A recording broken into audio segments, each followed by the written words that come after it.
कोई टीम ने एनफोर्स तौर को मतम दा प्रजा से याम साउ बसु तुम यावी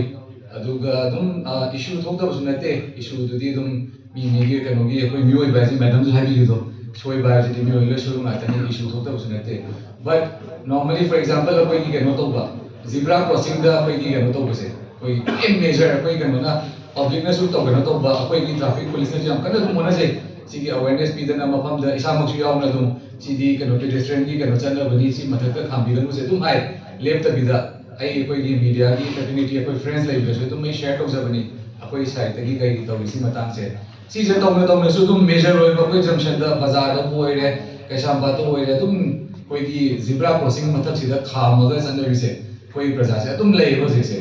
अदुगा सिगी मतंग से कोई तुम कोई साइड तकी सु अवेयरनेस तुम पीजे सी पेडेस्ट्रियन की सी मी पेडेस्ट्रियन की सेफ्टी दे याम थिना सोलपा केरोनी कोई zebra crossing दा लांचा लेबो से कोई तुम मतंग पीता पीदनसु लाई अदुगा हंदर की रोड सेफ्टी मंथ सिगी कोई तुम अपॉर्चुनिटी लौजरगा अवेयरनेस प्रोग्राम मैम सु सिंगे न तुम खंजरी आइना सु केनो ला प्रोग्राम मो याम न मैम कोई ट्रैफिक पुलिस कोई डिस्ट्रिक्ट पुलिस का कुसम Narga district administration कुसम Narga programme ma'am जो सिंजगे न कोई दुम लाइनअप त लेजरी अदुगा मथंग दा आइना हाइजनिंग बसे मैम की कोई की केनो की कोई की राइडर्स मैम की हाइतारे मेन होइना कोई की सेफ्टी केनो से सिनदबा कोई की हेलमेट उतबा हेलमेट उपकी चांग से न सुम येंजबदे दे आइना ट्रैफिक की एसपी हे कोइना हंदकी 2024 की सितंबर दा लाबदे उदे खतंगी दुम हेगले दे कोई प्रजा सु दुम खरा दुम सी मतंग से खरा अवेयर होय अदो कोई हिजिक तौदबा हम जी हमकन लेगे कोई इसा सु सी याव मैम सु दुम तोरंगदी गाड़ी से वथोरगा सीट बेल्ट फाबगी चनबी से कोई स्टेज से हमकन सु लेत्रि